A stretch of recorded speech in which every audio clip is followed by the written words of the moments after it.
دوستو السلام علیکم۔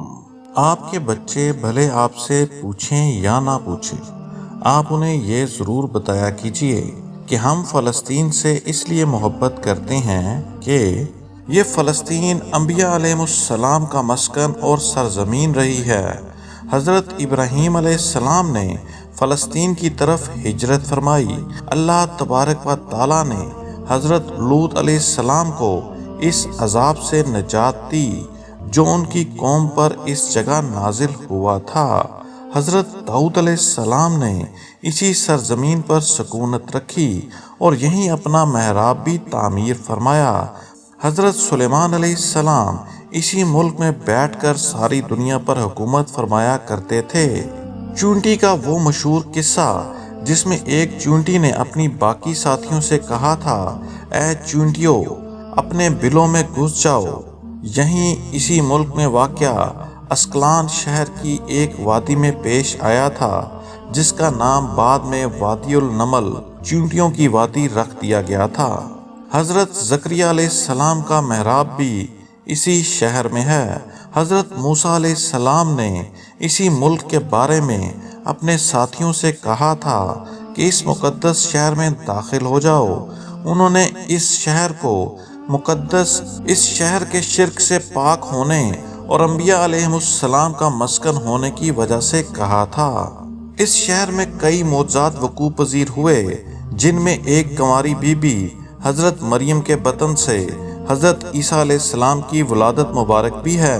حضرت عیسیٰ علیہ السلام کو جب ان کی قوم نے قتل کرنا چاہا تو اللہ تبارک و تعالیٰ نے انہیں اسی شہر سے آسمان پر اٹھا لیا تھا۔ ولادت کے بعد جب عورت اپنی جسمانی کمزوری کی انتہا پر ہوتی ہے، ایسی حالت میں بی بی مریم کا کھجور کے تنے کو ہلا دینا بھی ایک معجزہ الہی ہے۔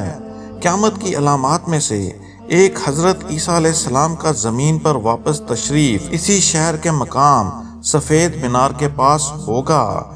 اسی شہر کے ہی مقام باب لد پر حضرت عیسیٰ علیہ السلام مسیح دجال کو قتل کریں گے۔ فلسطین ہی ارض محشر ہے۔ اسی شہر سے ہی یجوج و ماجوج کا زمین میں قتال اور فساد کا کام شروع ہوگا۔ اس شہر میں وقوع پذیر ہونے والے قصوں میں سے ایک قصہ طالوت اور جالوت کا بھی ہے۔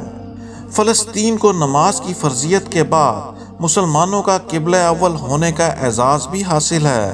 ہجرت کے بعد حضرت جبرائیل علیہ السلام دوران نماز ہی حکم ربی سے آقا علیہ السلام کو مسجد اقصیٰ فلسطین سے بیت اللہ کعبہ مشرفہ مکہ مکرمہ کی طرف رخ کرا گئے تھے۔ جس مسجد میں یہ واقعہ پیش آیا وہ مسجد آج بھی مسجد قبلتین کہلاتی ہے۔ حضور اکرم صلی اللہ علیہ وآلہ وسلم معراج کی رات آسمان پر لے جانے سے پہلے مکہ مکرمہ سے یہاں بیت المقدس فلسطین لائے گئے۔ سرکار دو عالم صلی اللہ علیہ وآلہ وسلم کی اقتداء میں انبیاء علیہ السلام نے یہاں نماز ادا فرمائی۔ اس طرح فلسطین ایک بار پھر سارے انبیاء کا مسکن بن گیا۔ سیدنا ابو ذر رضی اللہ تعالیٰ عنہ کہتے ہیں کہ میں نے رسول اللہ صلی اللہ علیہ وآلہ وسلم سے عرض کیا کہ زمین پر سب سے پہلی مسجد کون سی بنائی گئی؟ تو آپ صلی اللہ علیہ وآلہ وسلم نے فرمایا کہ مسجد الحرام یعنی خانہ کعبہ۔ میں نے عرض کیا پھر کون سی مسجد بنائی گئی؟ تو آپ صلی اللہ علیہ وآلہ وسلم نے فرمایا کہ مسجد الاقصیٰ یعنی کہ بیت المقدس۔ میں نے پھر عرض کیا ان دونوں کے درمیان کتنا فاصلہ تھا؟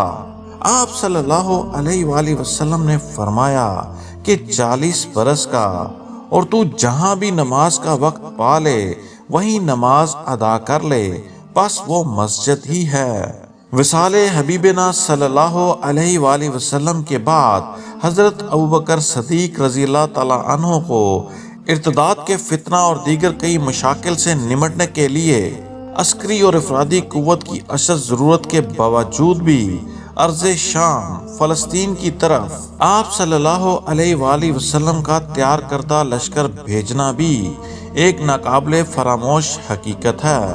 اسلام کے سنہری دور فاروقی میں دنیا بھر کی فتوحات کو چھوڑ کر محض فلسطین کی فتح کے لیے خود سیدنا عمر رضی اللہ تعالی عنہ کا چل کر جانا اور یہاں پر جا کر نماز ادا کرنا اس شہر کی عظمت کو اجاگر کرتا ہے۔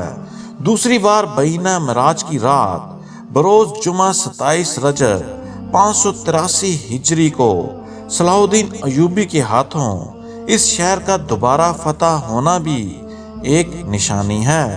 بیت المقدس کا نام قدس قرآن سے پہلے تک ہوا کرتا تھا۔ قرآن نازل ہوا تو اس کا نام مسجد اقصی رکھا گیا۔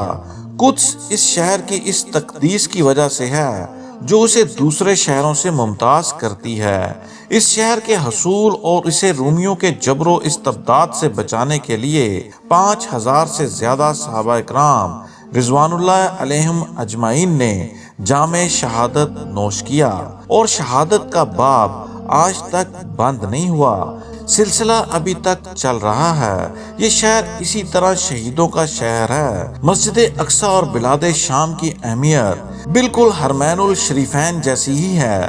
جب قرآن پاک کی یہ آیت وَالتِّینِ وَالزَّیتُونِ وَطُورِ سِینِینَ وَہَٰذَا الْبَلَدُ الْأَمِینَ نازل ہوئی تو ابن عباس کہتے ہیں کہ ہم نے بلاد شام کو التینی انجیر سے، بلاد فلسطین کو الزیتون زیتون سے اور الطور سینین کو مصر کے پہاڑ کوہ طور جس پر جا کر حضرت موسیٰ علیہ السلام اللہ پاک سے کلام کیا کرتے تھے سے استدلال کیا، اور قرآن پاک کی ایک اور آیت مبارک سے یہ استدلال لیا گیا کہ امت محمد صلی اللہ علیہ وآلہ وسلم حقیقت میں اس مقدس سرزمین کی وارث ہے۔